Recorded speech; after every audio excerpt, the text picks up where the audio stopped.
Wide awake, smiling still in my bed, running scenes of last night through my head. I found myself in your home, said hello, put my name in your phone. Lost my friends. 안녕하세요, 백구스입니다. 최근 전월세 시장, 즉 임대차 시장이 굉장히 요동을 치고 있는데요. 작년 임대차 3법 이후에 전세 가격이 굉장히 폭등을 했죠. 자, 그리고 나서 이제 상반기에 좀 뭔가 안정된 모습을 좀 보이기도 했지만, 저는 그때 말씀드렸습니다. 이 전월세 시장 같은 경우에는 아직 끝나지 않았다. 불안한 장세가 앞으로 이어질 수 있다라고 제가 말씀을 드렸고요.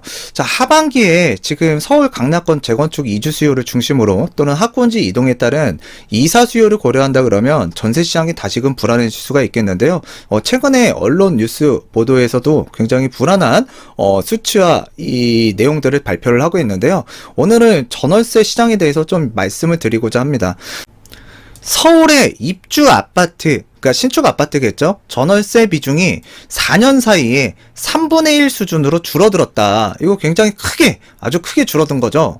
자, 이와 관련해서 이제 우리가 좀 생각해 볼 필요가 있겠는데요. 집주인이 직접 거주해야 한다라는 실거주 요건이 강화가 되면서 임대물건이 줄어드는 도미노, 그러니까 전세난 도미노가 이제 나타나고 있다라고 판단이 되는데요. 자, 실거주 의무를 이제 채우기 위해서 집주인들이 이제 신축 아파트에 우선 입주하면서 전월세가 이제 감소하고 있는 상황이고요. 자, 정부는 2018년도 그러니까 8.2 대책에서 그 1주택자 양도세 면제 요건에 2년 실거주 의무를 추가를 했습니다. 자, 그리고 이제 지난해 6월 17일 그러니까 6.17 대책이죠. 자, 주택담보대출을 받아서 집을 산 사람에게는 자, 6개월 내에 전입을 해야 됩니다. 그래서 이제 실거주를 굉장히 강조하고 있는 현 정부인데요. 이에 더해서 재건축 같은 경우에는 아직 법 시행 통과는 되지는 않았지만 수도권 재건축 투기과열지구에서 사업을 진행할 경우 자, 조합 설립이 자, 이제 됐냐 안 됐느냐에 따라서 향후 이제 법이 개정이 되면 뭐 그때 시점부터 이제 기준이 나오겠지만은 자, 그런 내용들이 이제 예고가 되어 있다 보니까 이 오래된 아파트에도 지금 집주인들이 들어가는 양상들이 나타나고 있고요. 또한 최근 집값들이 급격하게 많이 올랐잖아요. 그래서 이제 출퇴근이 가능한 지역이라고 한다 그러면 일단 비과세를 받기 위해서 또 이제 들어오려고 하시는 분들이 많아요. 자, 그리고 이제 작년 임대차 3법, 특히 이제 계약갱신 청구권과 관련해서 지금 이 시장에 임대 매물들이 굉장히 씨가 말랐잖아요. 자, 그로 인해서 지금 아파트 단지들 어떻게 됐죠? 자, 신계약분과 계약갱신 청구권, 자, 이 전세 보증금이 지금 양극화로 가고 있습니다. 자, 이런 상황이 지금 대한민국 임대차 시장에서 지금 벌어지고 있는데요.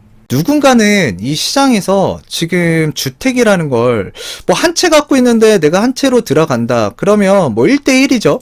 자, 그런데 어떤 사람은 한 채가 아니라 또 두 채를 갖고 있을 수도 있고요. 또 여러 채 더 갖고 있을 수도 있습니다. 자, 그래서 본인이 한 집은 살고 있고요. 나머지 집은 이제 전세, 월세를 줄 수가 있는데 지금 임대사업자라든가 다주택자 굉장히 이제 세금적으로만 보더라도 굉장히 압박을 가하고 있는데요. 자, 이런 상황에서 이 전월세 시장이 좀 안정화되기에는 좀 불안한 정책들이 굉장히 많이 산재되어 있다라고 판단이 되고요. 시세 시장이 불안한 이유, 자, 당연히 이제 수급난이라고 볼 수 있겠고요.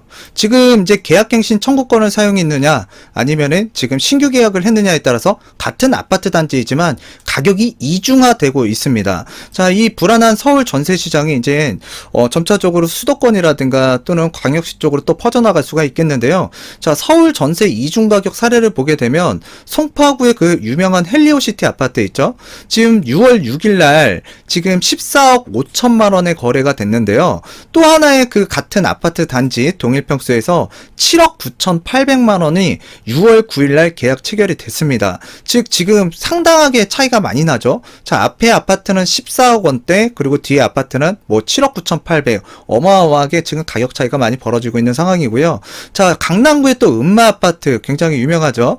자, 이게 5월 3일 날 4억 3,050만 원에 계약이 체결된 반면, 자, 아래에 5월 25일 날 9억 원에 거래가 됐습니다. 즉 이렇게 가격이 비싼 거는 지금 신규 계약분이고요. 자, 4억대에서 이제 그 신고가 된 이 전세 가격 같은 경우에는 지금 계약갱신 청구권을 사용하지 않았나라고 판단이 됩니다.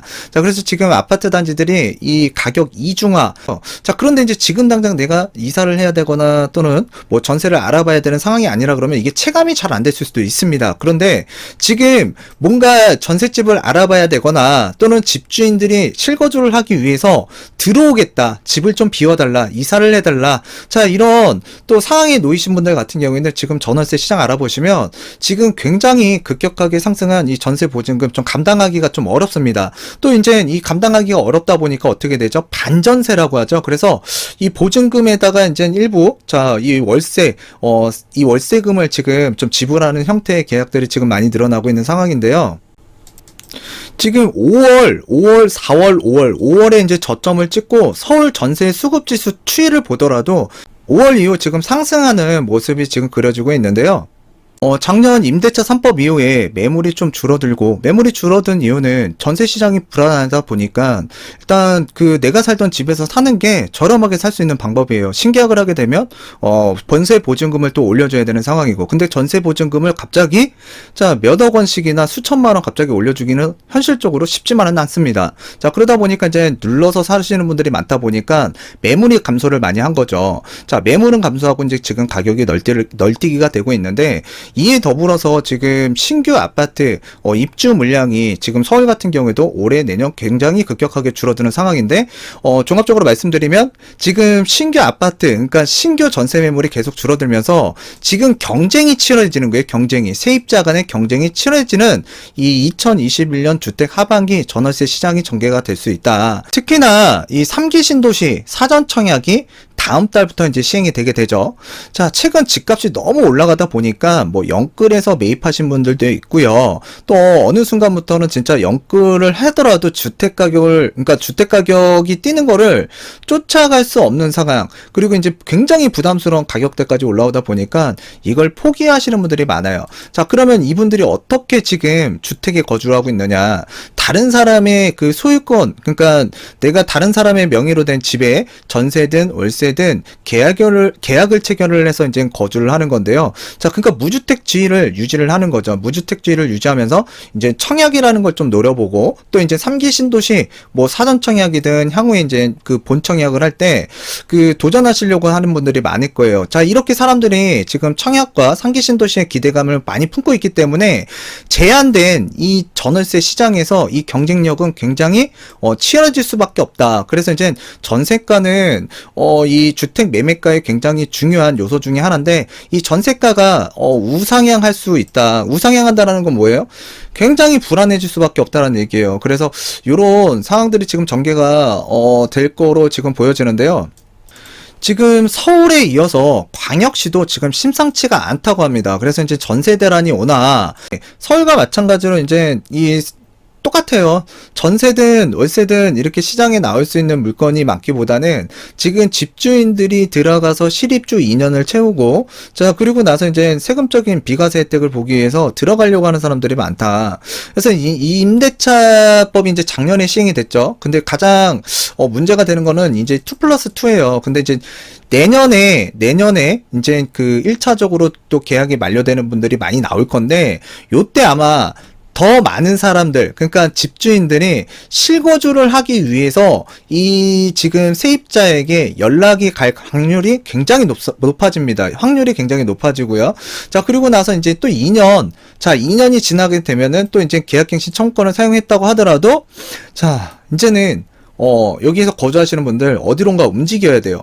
자, 첫 번째는, 자, 주택 가격이 너무 올라가서 부담스럽고, 자, 언제까지 상승할 수는 없어. 분명히 하락이 될 거야. 그래서 주택 구입을 미루시는 분들도 많을 거고요. 또 사전 청약이라든가 또는 상기 신도시 청약이라든가, 내가 거주하고 있는 지역 주변에서 이제 아파트 청약이 있다, 일반 분양이 있다, 그러면 거기에 도전하려고 하시는 분들이 많을 거고요. 결론은 지금 이 전세 시장 같은 경우에는, 자, 이래도 저래도 지금 사람들이 좀 모일 수밖에 없고, 자, 공급은 부족 부족하고 지금 상당히 이 정책적인 부분이라든가 수급 사항이 꼬여버렸기 때문에 하반기로 가면 갈수록 굉장히 불안한 장세가 일어날 수 있습니다. 자, 여기에서 제가 하나 덧붙여서 말씀드리면 하반기에 내가 지금 뭐 집주인한테 연락을 받았다, 또는 내가 이사를 하기 위해서 뭐 전세를 좀 알아봐야 된다라고 생각하시는 분들 같은 경우에는, 자, 제가 한 몇 달 전에도 말씀드렸어요. 좀 일찍 움직였으면 좋겠다.